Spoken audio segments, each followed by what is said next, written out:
مساء الكيك على احلى اخوات في الدنيا. قومي بطلي كسل كده، وقومي تحدي الكسل كده والسقعه، وقومي كده اعملي كوبايه نسكافيه، كوبايه شاي بلبن، واعملي الكيكه الحلوه دي. بصوا، ده الاختراع اللي انا سالتكم عليه. بصوا الكيكه الحلوه دي، ايه رايكم؟ هنا دي كيكه حط عليها صوص الكراميل، ودي هنا صوص الشوكولاته، ودي كيكه ساده للي حابب، واللي حابب بيبسي انا عملت، واللي كل واحد حابب شيء ياخده. والف هنا على قلبنا.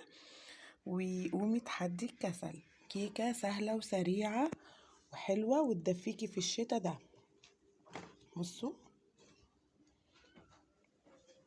ايه رأيكم؟ حلوة قوي. يلا قوموا بقى كده وتحدوا الكسل. احنا عن نفسنا الجو شتا، فقلنا مفيش أدفى من كده، والدنيا صيام نتسحر بيها. سيبكم في حفظ الله، باي.